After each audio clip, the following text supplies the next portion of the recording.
Alors donc pour toutes ces petites séries de conseils, donc j'ai déjà fait des petites vidéos avec marqué conseils de Jésus.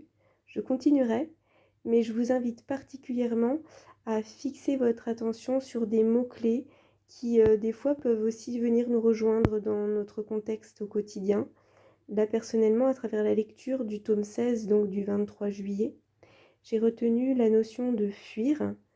Il est beaucoup plus intelligent, je pense, de fuir la volonté humaine, les contacts ou les relations néfastes, tant d'un point de vue déjà spirituel, parce qu'on a une âme, et cette âme, elle est très très précieuse pour Dieu. Et le Seigneur n'a en vue en premier la beauté et la santé de l'âme. Donc j'ai envie de dire à toutes les personnes qui aujourd'hui ont beaucoup de soucis, même de santé, c'est facile à dire, mais le Seigneur, des fois, se sert beaucoup, je pense, de notre état de santé pour, pour gagner notre âme. Il a besoin, des fois, nous sommes des créatures qui nous sommes...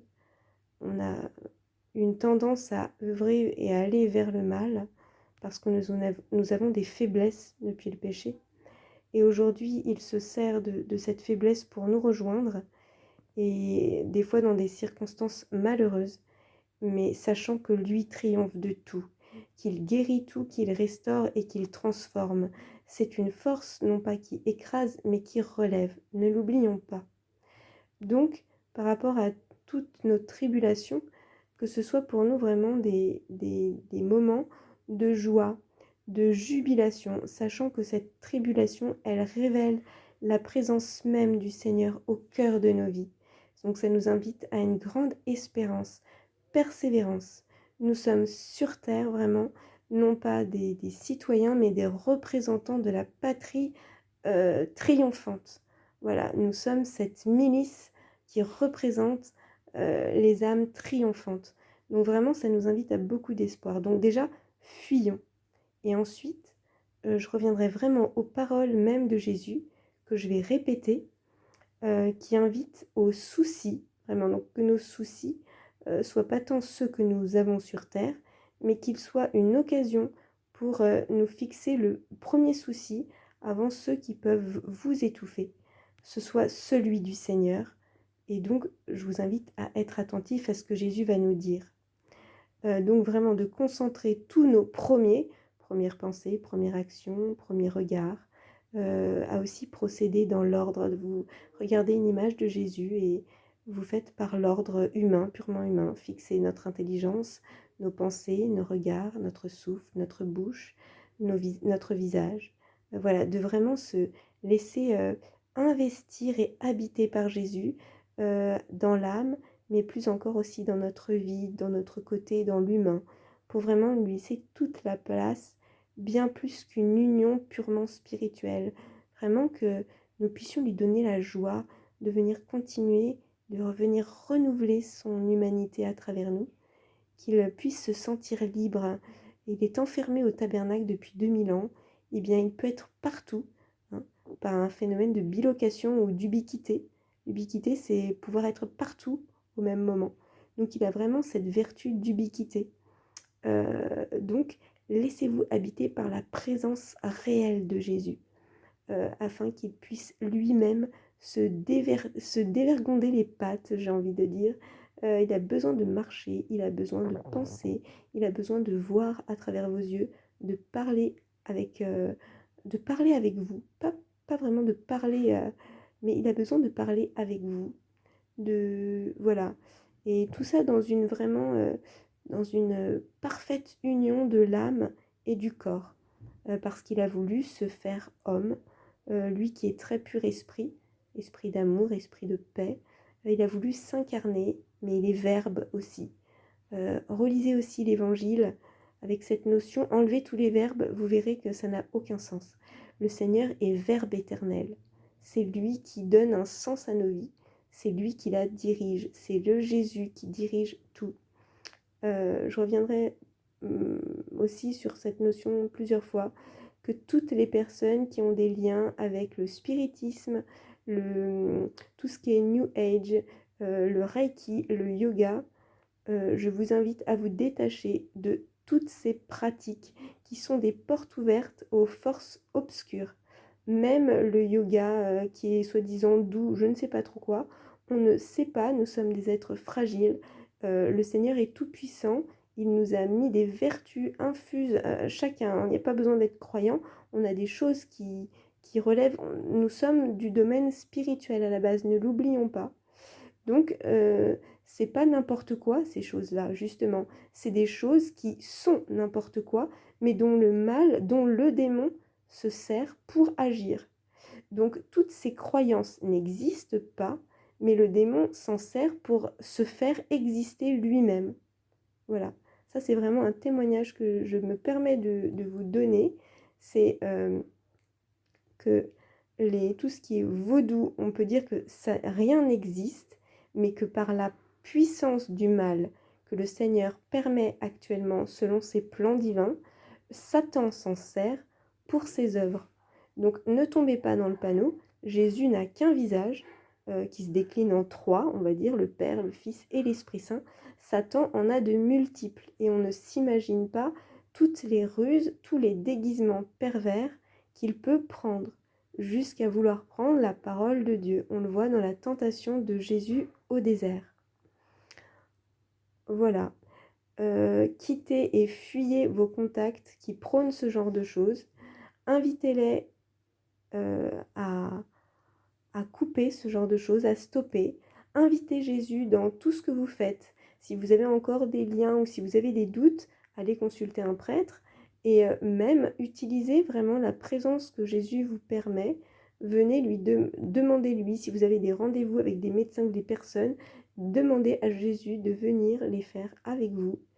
Et il y a plusieurs personnes qui ont, voilà, qui à la suite de cette technique, hein, qui en laissant œuvrer Jésus, n'ont pas pu aller se rendre à certains rendez-vous. Et je pense que ça leur a été très favorable et très bénéfique. Voilà, le Seigneur est tout-puissant et c'est celui qui guérit. Ayez beaucoup recours à l'Eucharistie, à son sacrement, c'est sa présence réelle, il le dit bien. Venez à moi, vous tous qui peinez et ployez sous le poids du fardeau, moi je vous soulagerai. Donc, se détacher et s'arracher aux choses du monde, aux choses de la terre, à nos occupations, c'est un sacrifice qui ne compte pas pour rien pour Jésus. Il vous en redonnera de très grandes grâces, j'en suis sûre. Que Marie vraiment soit cette mère qui vous guide. Ne vous éparpillez pas trop, essayez de choisir un ou deux saints pour votre, voilà, comme des amis. On a besoin d'amis, mais vraiment, j'ai envie de dire, personnellement, depuis que j'ai rencontré la divine volonté, à la suite d'un parcours, d'une conversion que je vivais, j'ai un rapport avec les saints qui ont changé. J'ai quitté les dévotions, les pratiques particulières, je m'adresse directement à Jésus et je prie avec les saints, avec la Vierge Marie, dans le seul but de recevoir la grâce des grâces, puisqu'au final, vous voulez être guéri, demandez le don de la divine volonté. Avec la divine volonté, il n'y a plus besoin de prier pour la conversion de ceci, de cela. Nous avons tout, nous avons donc le retour de toutes ces créatures. Il n'y a plus besoin de prier pour l'unité. En demandant la divine volonté, c'est l'unité même.